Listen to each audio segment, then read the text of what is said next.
But many of our LPs, Yeah. of that 247 LPs, as I told you, many of them Yeah. are also members of the Neythri network, because it changed my confidence. It changed my self-esteem. It changed my self-awareness and how I saw myself in this male-dominated world. We can't, help every founder that comes through the door. That's I the like reality. that. You're saying no to things you cannot. Yes. It takes a lot to say no. Absolutely. We cannot. Neythri is not a solution to all your professional challenges.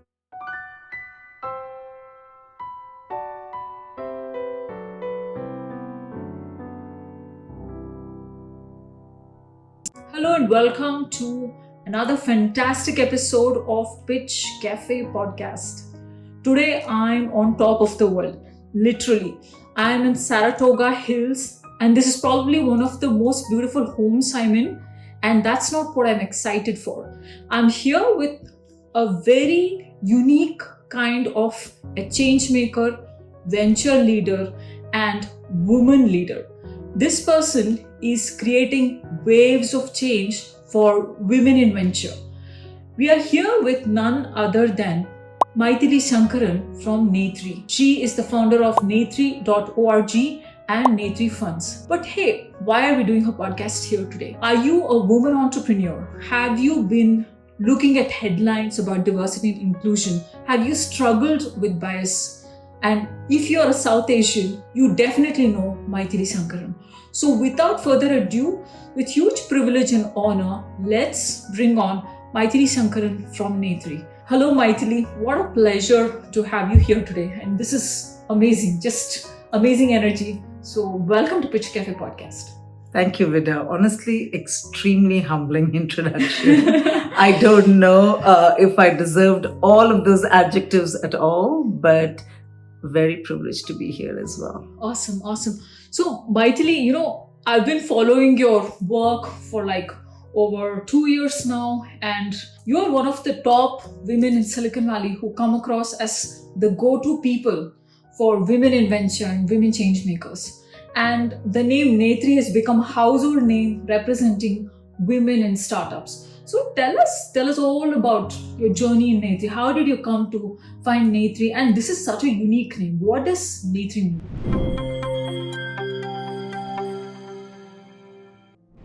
All great questions. And honestly, music to my ears to hear that Neythri is becoming a household name. We want to get into every household if possible across the globe. That's our vision. So to your question, both about how the name Neythri came to being as well as how we started this journey, take you back to September 2019.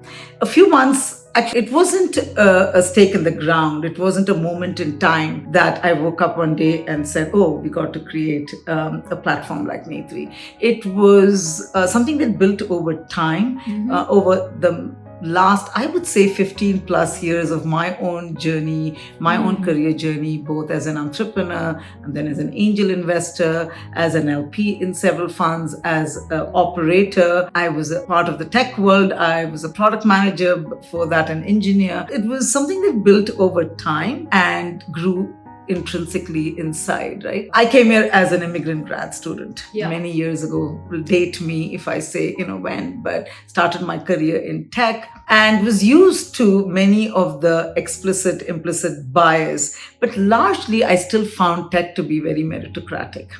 As in, it was challenging to be one of the very, very few women, sometimes the only woman in the room or across the table. But largely, if I had something really important to say, I could garner the attention of my colleagues, mostly men. How did you do that? Just through work. I do believe in tech, when you do good work and you know what you're doing, or you know to ask for help when you're struggling, you garner respect. At least that was my experience.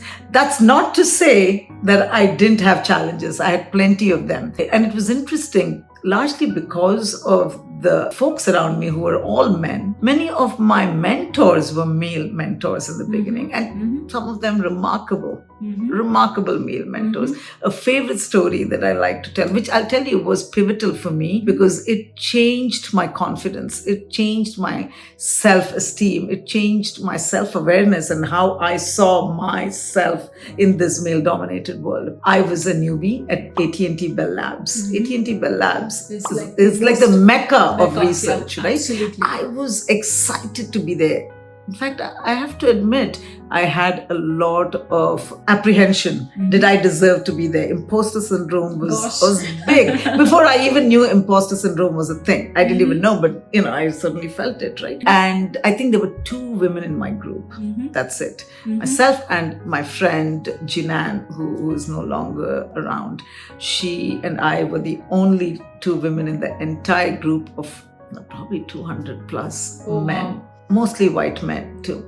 Oh gosh. And we had a big upcoming conference. I had been there maybe for 3 months, 4 months, I don't remember. I just, started work. I was 25 years old. Oh. Maybe even younger, but 24, 25. Still trying to find my bearing and trying to figure out what my work was. And we had this conference coming up. I started to do, a good amount of work by then. And they were going to pick a handful of people to go present at this very big, very prestigious conference. But they gave everyone an opportunity at Bell Labs in our department to come pitch our work, because then they would pick who gets to go to the conference and present. So I enter the room, this big auditorium, and I am completely overawed and overwhelmed. People go up, they say, I don't actually remember any of the presentation, and then it was my turn.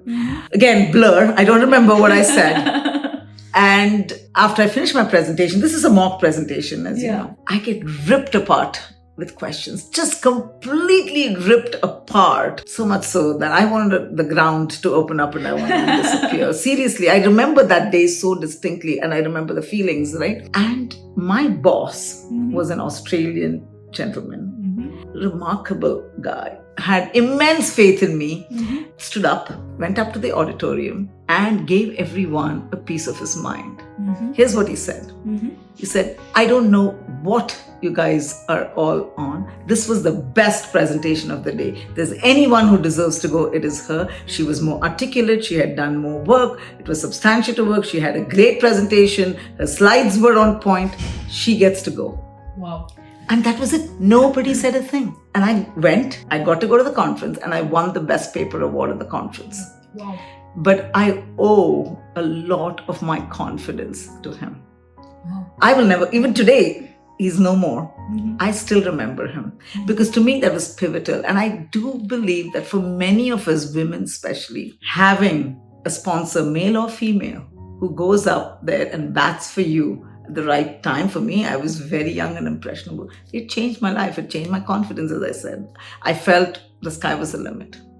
I do think that's important. Anyway, I digress. Coming back to Neythri, I really felt as I progressed, in my career, and I've had a very checkered career path, as you know. I have done tech, I've done product management, I've led large teams, I have built and led large organizations, been an entrepreneur, been an investor, sort of been there, done that. I've also been part of lots of leadership networks, including women's leadership networks. And you're a mom of 2 girls. I am amazing girls. Yes, I have 2 young girls as well, young adults now. I loved being part of women-led networks. But what I've started to notice in the last, I would say 7-8 years in particular, especially and this is all Silicon Valley, right? I didn't see women that looked like me. And by that I mean South Asian women. In most of these networks, whether they were the investor forums, whether they were leadership networks, remarkable women. And I loved being part of that. I got a lot out of it, don't get me wrong. But I did yearn for that representation. And in fact, if there were 1 or 2 women that were South Asian,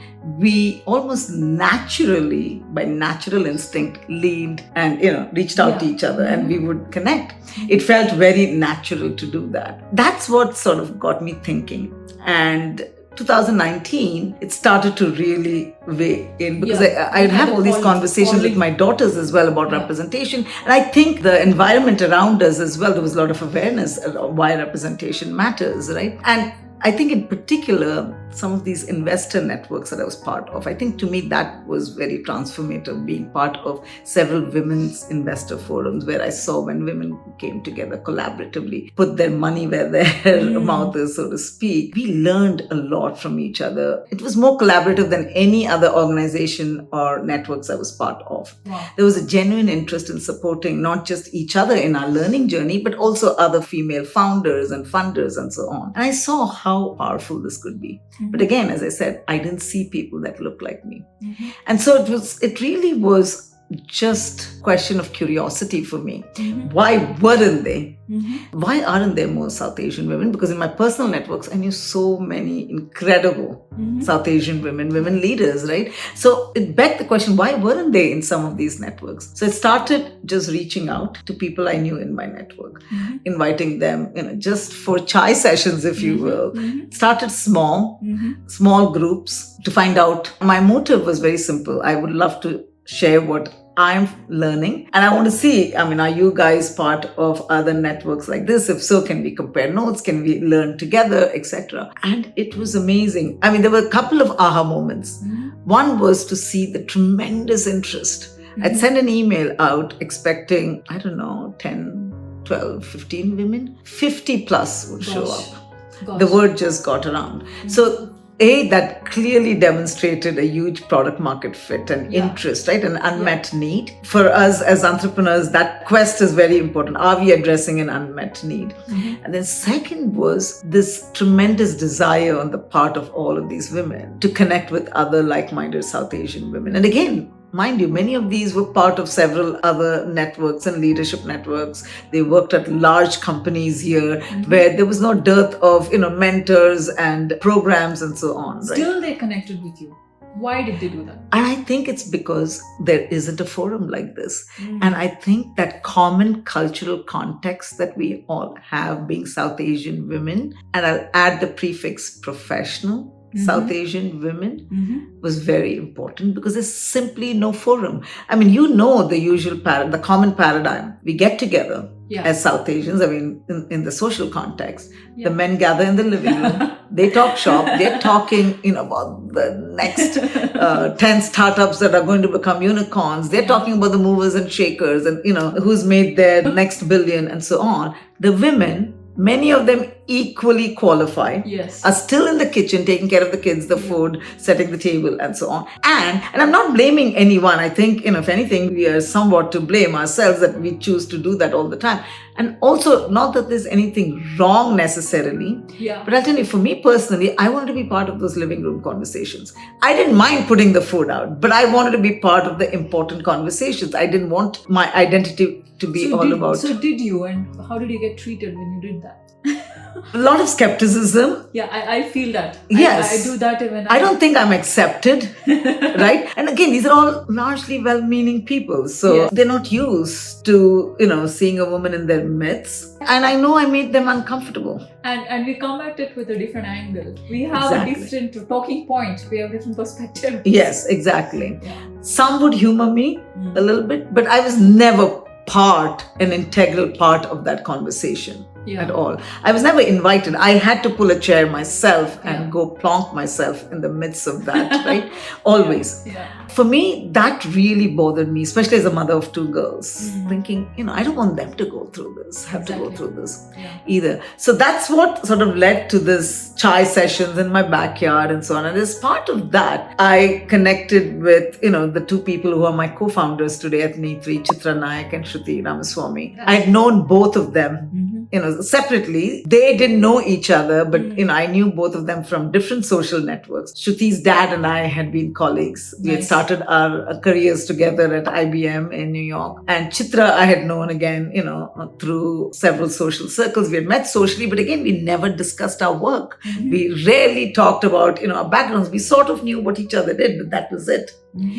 And as part of this, I learned that Chitra, has had an illustrious career. She, HBS grad, was ran several divisions at Salesforce at different times. She also launched and co-founded a women's network at Salesforce where she was there. So I learned all that many years later as I was starting to bring this together. Serendipity brought you all together. Completely. Shruti, of course, is closer to my older daughter's age, and I knew that she had an interest in the space. She had launched before that a blog featuring South Asian women called the Shakti Collaborative. So I knew that she had an interest. And honestly, because of my own girls, I wanted this platform to be cross-generational. I never thought of it purely as, bunch of senior women getting together and connecting. I really wanted this to be cross-generational, where we can both give but also learn from the younger generation, right? So that's how Shruti came. Both Chitra and Shruti put up their hands and said, we'd love to, be a part of this and help build this. So that's how the three of us got together. Then, of course, the question was, what do we call this? We went through lots of iterations of names,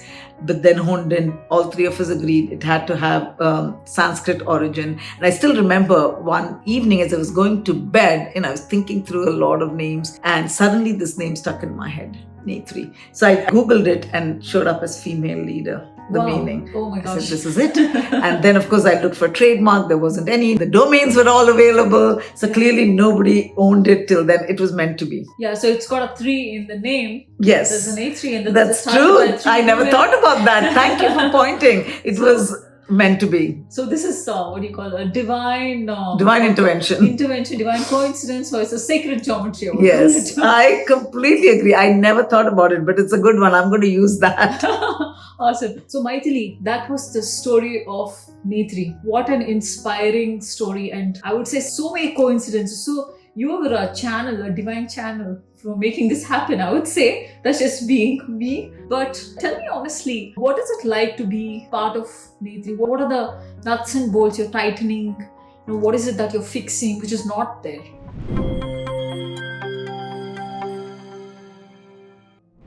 Absolutely. I think the nuts and bolts are our programs and our focus areas. But before that, I'd say an important and very, very integral part of how our programs got created, envisioned, and rolled out goes to our team of volunteers. And I'd say they are the bedrock.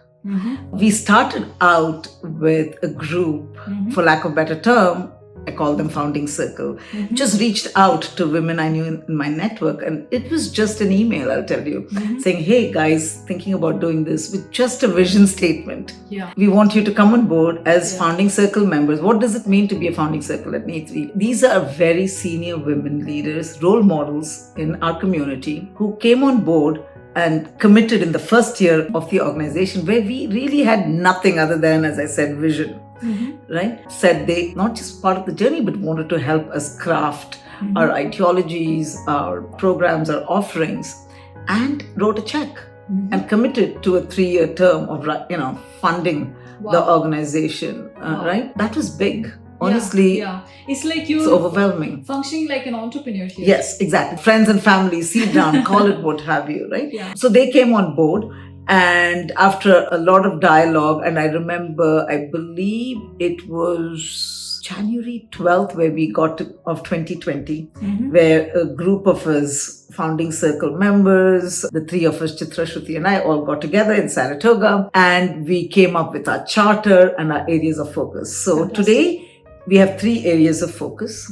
We started out with 4, and I'll tell you how it became 3. Main, the reason I say main is it really is our bread and butter. What we do is professional and leadership development. And within that umbrella, we offer a whole range of workshops and panels and programming. So tell us a few of them. So we offer communications workshop, how to communicate effectively, which again is a challenge for many of us South Asians, right? How do you speak directly to a person? How do you raise and lower your voice for the right effect? How do you manage up? How do you manage down? Really, really important. Around, as you know, we launched Neythri, and then the world changed in front of our eyes. COVID happened. We launched officially on March 8th. I was on your network. It was very supportive. It was a very I'm supportive network. so happy to hear that. Yeah. And the first year was a lot of learnings for us. Mhm. So as I said, professional leadership development, Mhm. and I'll tell you how it translated and how we have evolved in year 2 now. I'll come to that. Our second area of focus was mentorship. Mhm. We know that that is really, really important. So we launched a one-on-one mentorship program where we matched mentees and mentors. Mhm. Ourselves, we So curated these are all women. all women. All women. I Yes. see. And that was really important. Even with our Yeah. events, we are very particular. We are very particular about the niche we serve, which is South Asian women. And the reason for that is we don't exclude anyone else that wants to join our Mhm. events as well. Mhm. Although we do make sure that it is largely female, Mhm. because the conversations lend themselves Mhm. to that audience. Mhm. Yeah. So, do you see any challenges with that? Being a niche, like, does it pose any challenges to you? Not necessarily. Mhm. In fact, I think it gives us tremendous focus. Yeah. But I have no doubt to the outside world, for somebody looking from the outside in, Mhm. they may perceive us as being incredibly exclusive Mhm. and niche. But for us, we're very clear because we know that there are several other networks Yeah. out there that people can be part of. Yeah. We sort of fit that Venn diagram, if Yeah. you will, Yeah. that is at the intersection of, networks like, say, Thai and others that are out there. There are women's networks, there are leadership networks, there are broader other networks as well. For example, if you belong to the LGBTQ community, there is a specific Yeah. network that you'd be part of. Yeah. That doesn't preclude you from being part of some of the other networks. Yeah. Exactly. You come to Neythri Mhm. for a specific reason, Yeah. because here you have other like-minded South Asian women who have had experiences that you can relate to and Yeah. can relate to your experiences. Yeah. Exactly. So we are very, very intentional Mhm. Mhm. about our niche focus. Yeah, I think the cultural context is very important here. It's such a soft aspect, but unconsciously we are drawn to that. Exactly. And we don't know why, but It is very important, Vida, and I'll tell you, for me to explain that I have my in-laws and my parents staying with me, Mhm. and then the challenges that come, Mhm. with having an aging population at home, is something that I can easily explain True. with no disclaimer yeah, to somebody that comes from my background. yeah. Very, very hard to explain that to somebody who doesn't share that background. Mhm. Mhm. I see. So our third focus area is around social impact Mm. and community building, and there we focus on the non-profit sector. Yeah, it's natural to women. Yes, exactly. Actually care about Very much so. Yeah. We have workshops now around how do you find your cause. For many of us professional women in particular, it's not just about volunteering somewhere. It's Yeah. about being intentional. It's about maximizing our impact.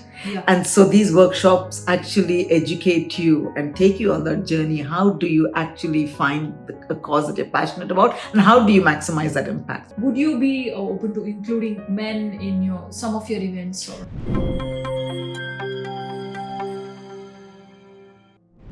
Oh, absolutely. In fact, we welcome male allies. Ally is the key word Allies, there, okay. right? It has to be one where it's a win-win, and for all the exact reasons that you said. Mhm. So absolutely. In fact, we do that all the time, even now, whether it's the fund. So I'll tell you a little bit about that fourth area of focus that we moved out of the Neythri.org umbrella. It was founders and funders. Founders and funders was our fourth leg, I if like you the will. name. Founders and funders, Yes. And the idea was to build this community of South Asian female founders as well as funders, Yeah. Mhm. and create that bridge. Mhm.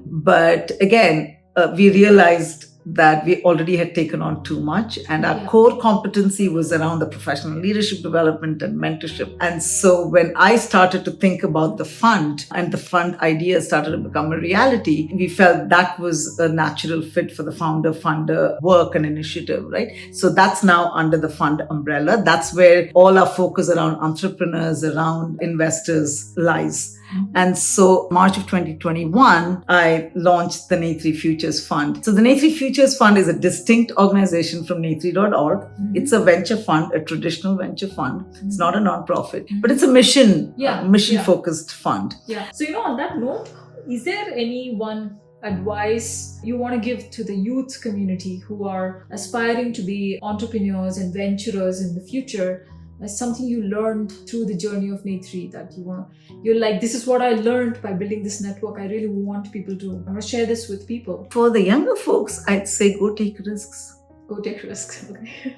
I think it's important. Yeah. You may fail sometimes, but again, you have youth on your side, right? And again, they should be calculated risks. In the sense that I'm not advocating for go give up everything you're doing because you're passionate about, I don't know, candle making.